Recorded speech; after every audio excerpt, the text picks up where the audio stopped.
bahwasanya tidak ada anak cucu Wali Songo. Tidak ada anak cucu Wali Songo. Apakah betul Wali Songo itu nggak punya keturunan? Kenapa Wali Songo sekarang ribut dengan Mbak Alawi?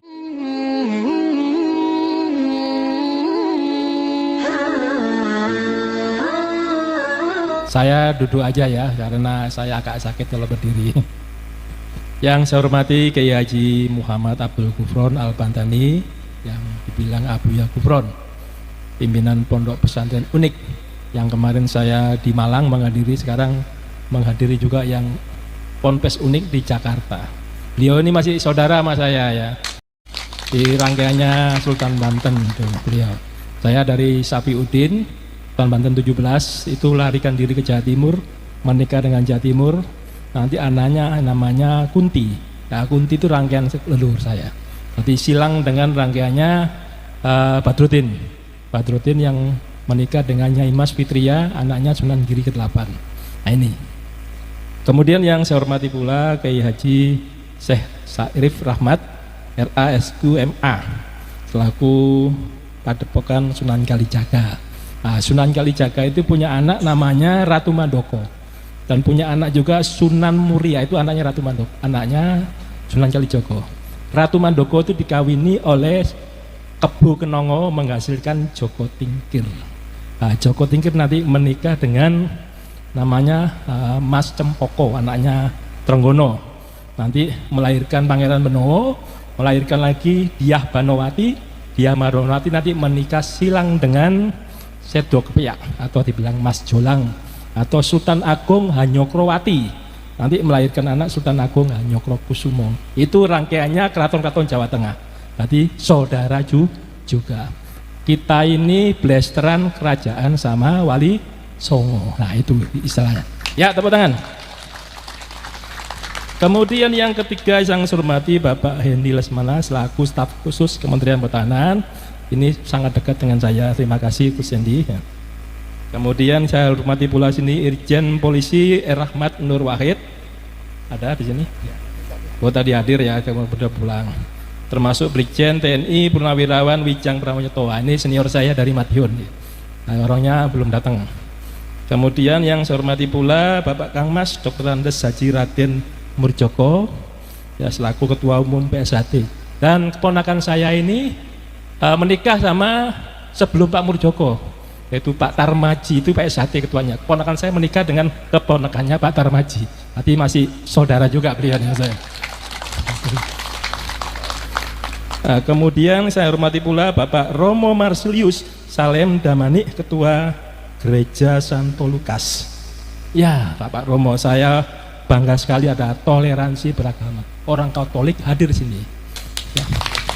Saya mengetahui ilmu Kristen sama Katolik. Sedikit Pak ya. Nabi Muhammad itu diketahui nabinya oleh Buhairo sama Warokah. Itu agamanya Nasrani, Pak. Beliau itu. Ternyata ilmu saya pelajari banyak, orang Nasrani, orang Katolik yang berserah diri kepada Allah itu dinamakan Islam. Jadi artinya Islam itu orang berserah diri.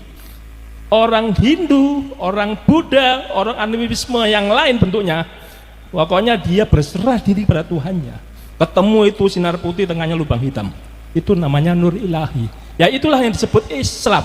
Makanya Indonesia itu Pancasila, itu ketuhanan yang maha. Dulu ditambahi yang berdasarkan syariat Islam, Piagam Jakarta, oleh Pak Karno, oleh Founding Father dicoret. Kita nggak boleh terjerumus negara Islam. Nanti kalau negara Islam yang terjadi apa? Indonesia Timur minta merdeka. Situ Kristen Katolik paling banyak di Papua. Kemudian Bali Hindu. Itu yang terjadi. Makanya kesepakatan adalah Pancasila. Ketuhanan itu bukan berarti Tuhannya banyak. Kean itu bukan banyak, bukan Tuhan yang esa. Nama Tuhan yang banyak. Asmaul Husna menurut Islam adalah 99 nama Tuhan. Menurut Katolik Trinity, betul ya? Allah Bapa Surga, Allah Anak, Rohul Kudus. Sama dengan Islam, Nur Ilahi, Nur Muhammad, Nur Insani. 3. Kemudian Hindu apa dikatakan? Brahmana Wisnu Siwa. Bercampur namanya Atma ketemu dalam dirinya yang disebut dengan Krishna. Itu 3. Orang Buddha menaikkan 104 nama Tuhan. Boleh-boleh aja nama Tuhan banyak. Yang penting Tuhanmu dan Tuhanku adalah sama. Itu. Perkala prakteknya orang Katolik di gereja menyanyi, silakan saja. Kita juga gitu membaca Al-Quran dengan merdu, ya gak apa-apa dinikmati. Itu namanya Pancasila, toleransi beragama. Saya akan cerita sedikit. Kenapa sih dulu Indonesia itu belum ada kok perang terus? Ini perangnya kita mulai dari Jawa Barat, karena kita tinggal di Jakarta. Jakarta itu sebelum Jakarta namanya Batavia, dikuasai Belanda. Sebelum Batavia dikuasai Portugis, namanya Jayakarta. Sebelum Jakarta nama-nama lain. Itu dulu namanya eranya Prabu Siliwangi. Ya, kita lihat sekarang eranya Prabu Siliwangi 1350-an. Ya. Kenapa Wali Songo sekarang ribut dengan Mbak Alawi? Apakah betul Wali Songo itu nggak punya keturunan? Keturunannya sekarang jumlahnya jutaan di Indonesia. Ribuan bahkan jutaan. Ingat, masa lalu kita itu yang melawan Belanda itu bukan tentara. Yang lawan ini pondok-pondok pesantren itu. Kenapa? Tentara keraton itu kalau rajanya ditekuk Belanda, langsung tentaranya nurut pada rajanya. Yang lawan, yang disengsarakan oleh Belanda pasti masyarakat paling bawah, yaitu masyarakat bawah dikendalikan oleh pondok pesantren ini. Pondok pesantren begitu Belanda membuat anyar sampai Pararukan, jalan tuh di Daendels itu melintas makam-makam leluhurnya Pangeran Diponegoro yang tiap hari didikirin, didatangi oleh umatnya, leluhurnya termasuk pengikutnya, itu digiles oleh Belanda tanpa izin. Marah nggak? Ya pasti marah. Terjadilah perang Jawa, perang Diponegoro 1825-1830. Itu ceritanya. Sekarang kita kembali lagi masalah Jakarta ini. Jakarta aja penting.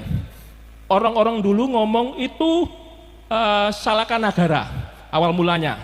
Salakanagara mulai Dewa Warman meneruskan namanya Tarumanegara 328. Ya, Masehi ya, abad keempat Tarumanegara berdiri. Tarumanegara raja pertamanya Jayasingha Warman. Jayasingha Warman menurunkan Dharmaraya Warman. Dharmaraya Warman menurunkan Purnawarman. Istrinya orang Kutai.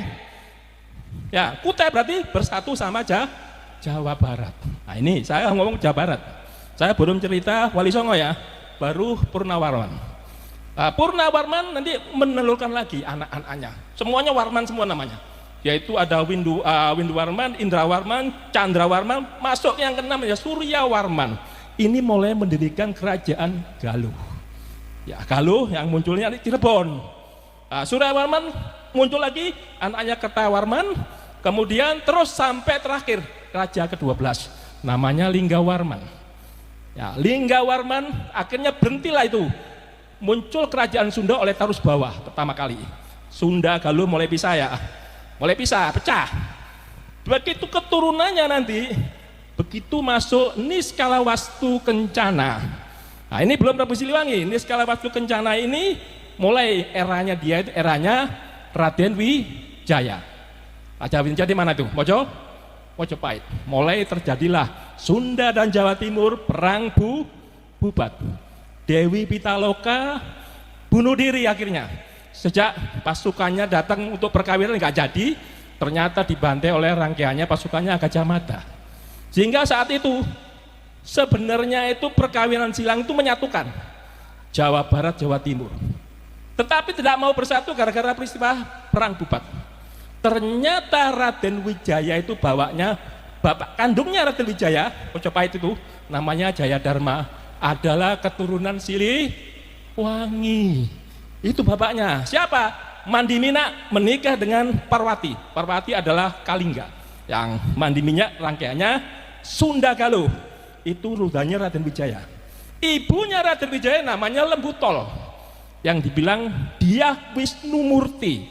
Dyah Wisnumurti punya bapak Mahesa Cempaka, Mahesa Cempaka punya bapak Maesa wong Atleng. Maesa wong Atleng punya bapak namanya Kenaro. Ya ingat ya. Nah, itu rangkaian. Jadi Raden Wijaya ingin menyatukan. Akhirnya apa? Sebenarnya dia adalah pangeran, ibaratnya orang sah menjadi mempersatu kerajaan. Hampir bersatu itu saat itu. Akhirnya pecah. Sehingga yang ditunjuk oleh dia Pitaloka ini punya adik kecil, masih kecil, namanya Wastu Kencana tadi. Ya, Prabu Wastu Kencana. Prabu Wastu Kencana sekarang lihat besar jadi putra mahkota, dia jadikan Raja Galuh, Sunda Galuh. Dia menikah dengan Larasati, Laras Sukarti, Dewi Laras Sukarti, menghasilkan Kentreng Manik. Yang nanti Kentreng Manik menghasilkan Susuk Tunggal. Susuk Tunggal punya anak Kentreng Manik. Kentreng Manik ini akan dinikahi oleh Prabu Siliwangi. Ya. Kemudian Wastu Kencana menikah lagi dengan anaknya patihnya Burosora yang dinamakan Dewa Kisnala. Ini yang punya anak Dewa Kisnala nih punya anak namanya Prabu Siliwangi. Jadi Prabu Siliwangi sama Kentreng Manik itu saudara sepupu dinikahkan. Sementara Ki Gedeng Tapa seorang yang berguru di Syekh Kuro di Karawang ini menikah dengan Prabu Siliwangi, menghasilkan 3 orang anak namanya Walang Sungsang, Roro Santang sama Kian Santang. Ini Roro Santang menikah dengan Raja Mesir yang berkelana masuk ke Patani namanya Raja Abdullah, sehingga bapaknya Raja Abdullah ini Nurul Alam itu mengislamkan Patani yang sekarang jadi pemberontak di Thailand Selatan. Itu keturunannya satu rangkaian dengan Sunan Gunung Jati, Syarif Hidayatullah. Dan punya saudara lagi Abdullah namanya di Ternate, yaitu Raja Ba'abula. Nah, itu rangkaiannya. Nah, kita kembali lagi ke Wastu Kencana. Dewa Kisnala punya anak Prabu Siliwangi. Nanti Prabu Siliwangi menikah juga namanya Dewi Ambet Asih, menghasilkan 3 orang yaitu Mandaka, kemudian Gagak Ampiar, baru Dewi Ratu Merana. Nah, 3 ini yang kelompok Prabu Siliwangi terkenal. Nah, sekarang kita lihat yang Sunan Gunung Jati. Sunan Gunung Jati begitu masuk Islam, menyebarkan Islam, yang marah bapak kandungnya sendiri, kakeknya sendiri, yaitu Prabu Siliwangi. Karena Prabu Siliwangi mempertahankan Hindu. Kenapa kok cucu saya itu menyebarkan Islam? Marahlah Prabu Siliwangi, nggak mau tunduk, mau diserang. So cucunya sendiri diserang. Disuruhlah Pangeran Purboyo dari Garut untuk menyerang si Sunan Gunung Jati. Di tengah perjalanan bukannya menyerang, Pangeran Purboyo dan pengikutnya malah masuk Islam, sehingga semua Garut itu menjadi Islam. Lebarlah wilayah Islam Indonesia gara-gara Sunan Gunung Jati. Jawa Barat separuh masih wilayahnya Sunda, miliknya Prabu Siliwangi. Kemudian Prabu Siliwangi yang dari Kentreng Manik tadi punya anak namanya Surawisesa. Anaknya 3, Surawisesa, Surosowan, sama Surawati. Nah, tilang aja anak kedua Surosowan, namanya Kawunganten. Kawunganten ini dikawinkan dengan anaknya Roro Santang yang dibilang Syarif Hidayatullah, dikawinkan sepupu nih sama, menjadi adipati Banten pertama. Setelah jadi adipati masuk Islam, sehingga agama Hindu semakin sempit. Bingung mau kalah, apa yang dilakukan Prabu Siliwangi? Bersekongkol dengan Portugis. Portugis menguasai Malaka saat itu. Diserang sama Aceh terus, Aceh lagi Aceh, tapi Aceh kalah terus. Ditulis di Kapten Tak Belanda itu mengkritik pertahanan Aceh seperti kandang kuda, dibilang gitu. Orang Jawa juga gitu, seperti pertahanannya kandang kuda, terbuat dari batu mata merah. Berarti kalau sekali dibom pakai kanon langsung jebol. Mereka rampas senapan saya, kanon saya, sampai saya pergi. Begitu saya datang lagi masih saja menggunakan perang gajah. Itu dikritik oleh Kapten Tak. Karena Aceh kalah terus di Malaka, apa yang terjadi dilakukan Sunan Gunung Jati? Setelah menyatukan Banten jadi Islam, Sunan Gunung Jati menikahi putri Lampung. Akhirnya Lampung bersekongkol dengan Banten untuk mengusir Portugis.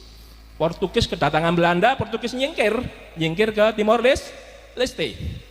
Sehingga Portugis tadi dikasih pelabuhan oleh Prabu Siliwangi namanya Jayakarta, itu Portugis.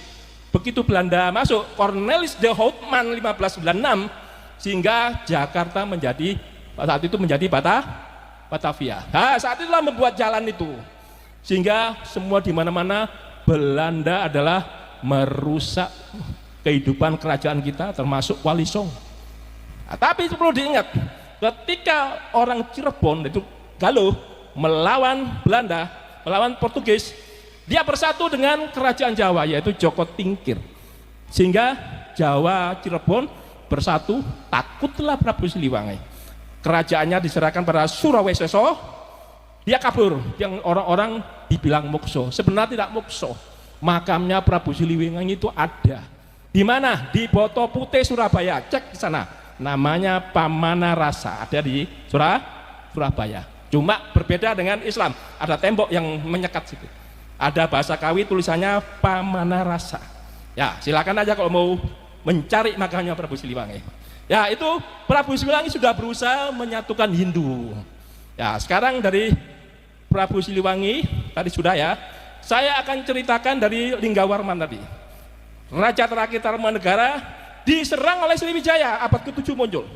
Lari Linggawarman jadi Tarus Bawah, pecah, kalah. Muncul namanya kerajaan Kalingga, yaitu Jepara.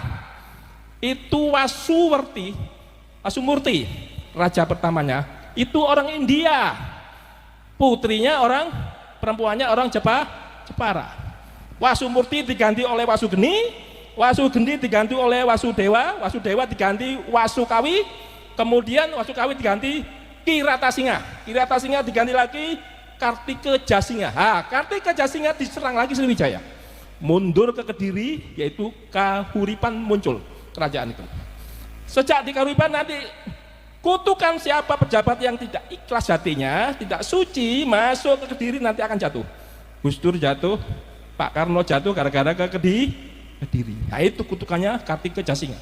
Kartika Jasinga yang meninggal itu adalah suaminya Ratu Sima. Sehingga Ratu Sima yang menggantikan tangan besi dia. Ratu Sima punya anak namanya Sanaha. Nah, Sanaha menikah dengan Galuh, yaitu Cirebon, namanya Brontoseno. Melahirkan namanya Parwati. Nah, Parwati nanti menikah dengan Mandi Minyak, itu yang disebut rangkaiannya Raden Wijaya. Raden Wijaya Jawa Timur. Itu juga raja aslinya, mahkotanya Sunda. Coba kalau dulu bersatu menikah betulan, kalau gak diganggu kacamata. Bersatu Jawa Barat, Jawa Timur tuh. Sehingga sampai detik ini orang Jawa Barat ngomong kalau menikah orang Jawa Timur itu nggak cocok Sunda sama Jawa Timur. Kalau lakinya jadi Jawa Timur pasti lakinya kalah sama perempuannya. Ini cerita-cerita sampai legenda sampai sekarang. Jawa Barat Sunda pasti itu. Sebenarnya saudara sama. Banyak alang beratnya kalau kita kawin silang itu perlu. Ya tadi Parwati punya anak namanya Sanjaya, Raja Jawa Wangsa Sanjaya. Sanjaya diganti Panunggalan, Panunggalan diganti Panungkarun, Warung diganti Garung, baru Garung terakhir ya. Garung era Wangsa Sanjaya. Begitu masa silent dan namanya Raja Pikatan bersatu dengan Sumatera. Kenapa? Pikatan menikah dengan Pramudawardhani, adik kandungnya Balaputra Dewa. Itu semua dua orang itu anaknya Sailendra bersatu. Makanya persatuan Pancasila itu tak gampang. Sudah dari leluhur kita itu ingin bersatu terus. Sejak Pikatan itu berdiri namanya Borobudur, Bukti Hindu Buddha. Bhinneka Tunggal Ika Dharma Mangruwa. Walaupun berbeda-beda agama tetapi tetap satu. Sekarang Dharma Mangruwa dibuang, mengikuti Pancasila sekarang, bukan mengikuti Piagam Jakarta ada berdasarkan syariat Islam. Tadi Pancasila betul, Dharma Mangruwa dibuang, walaupun berbeda agama, etnis, suku dan sebagainya itu menjadi satu Bhinneka Tunggal Ika. Dharma Mangruwa dipakai. Kalau dipakai bahayanya pada orang Maluku mengatakan kita ini bangsa Alipuru, bukan bangsa Jawa. Mereka separatis. Orang Papua mengatakan kita bangsa Melanesia, Papua separatis. Bangsa Aceh, Arab, Eropa, Cina, Hindi, itu Aceh. Kita bukan Jawa, Jawa usir aja. Itu yang terjadi di seluruh perbatasan Indonesia. Makanya Dharma Mangruanya dibuang jadi Bhinneka Tunggal Ika. Nah, itu ceritanya.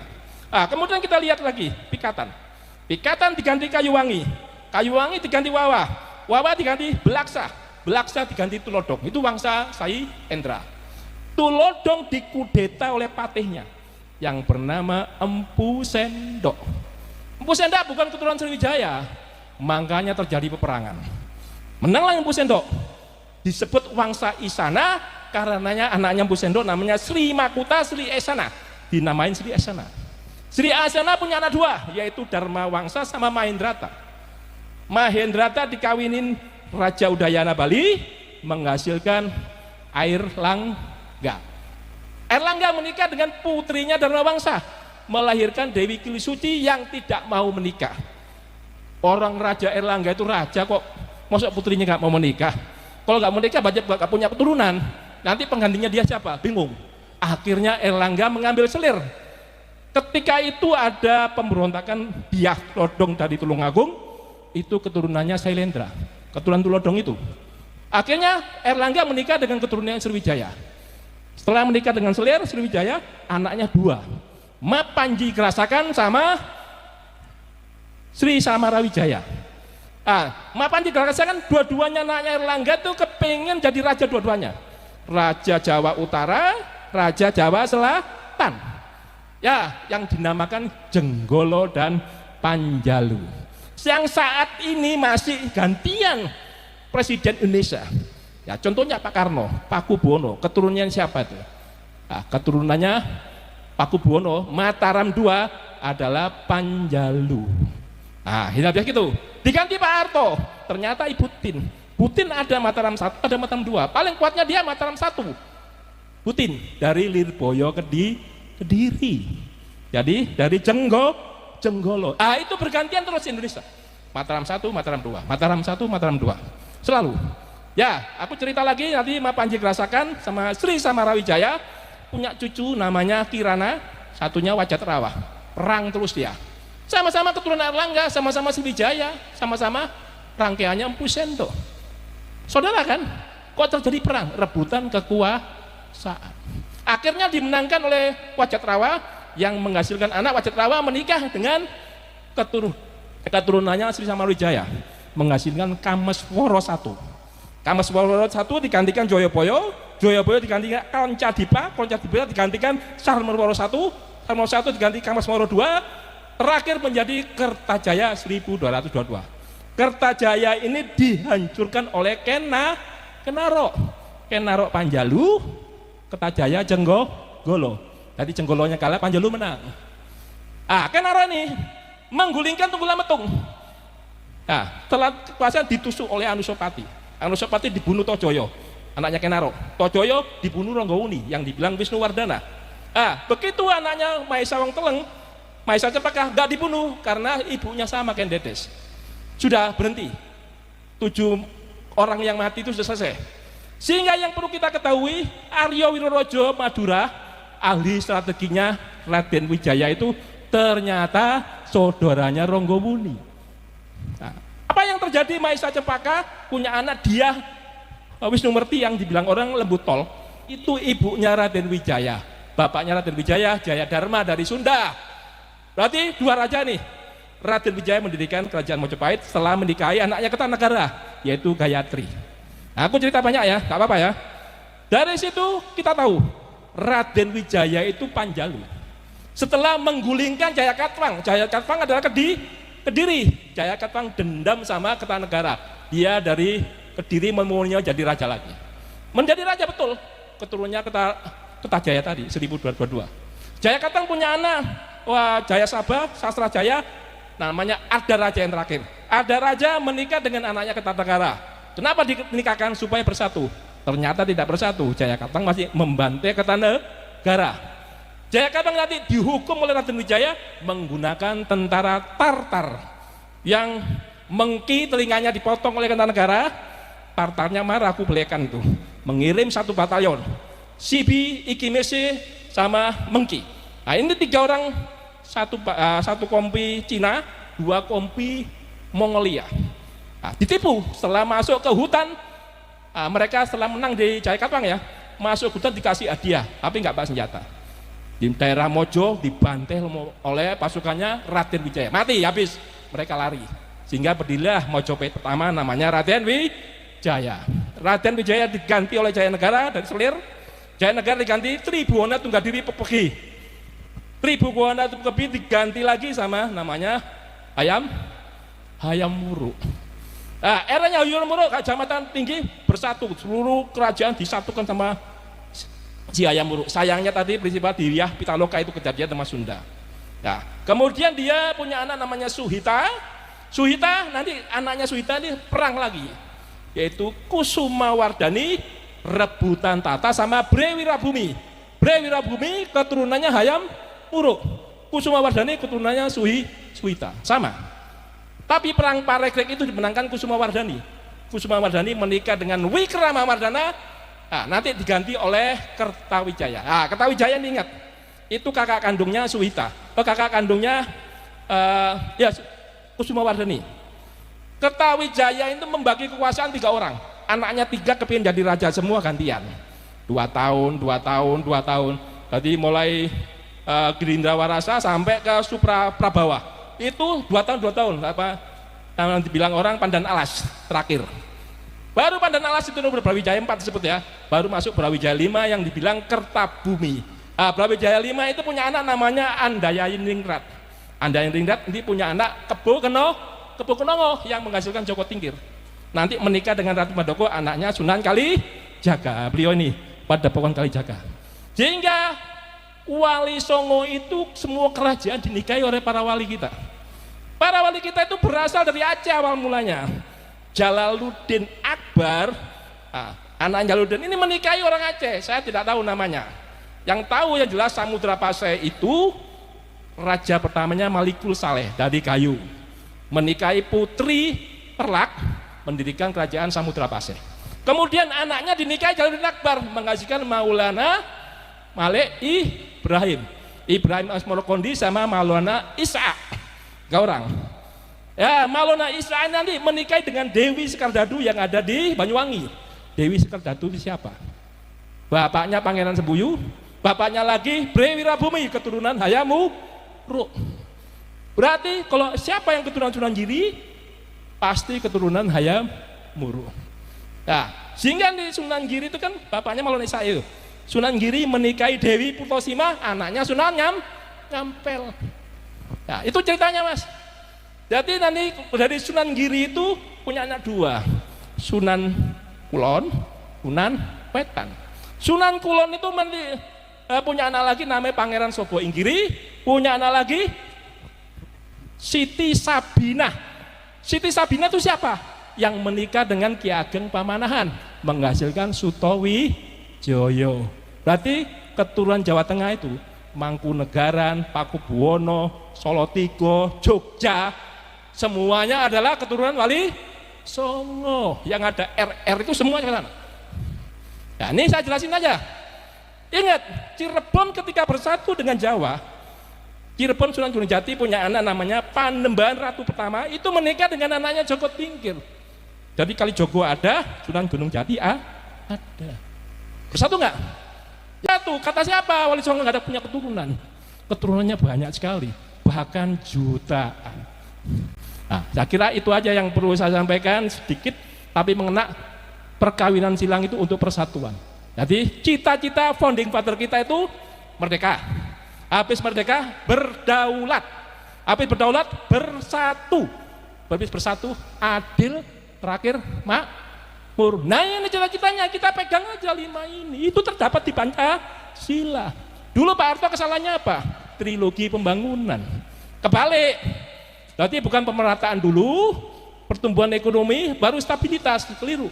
Harusnya stabilitas dulu, pertumbuhan, pemerataan pembangunan, baru pertumbuhan ekonomi. Itu kebalik, akhirnya jadi rusak. Hingga terjadilah banyak ribut-ribut dijatuhkan. Nah, saya kira itu aja yang perlu sampaikan, nanti kita bisa ngomong selanjutnya. Assalamualaikum warahmatullahi wabarakatuh.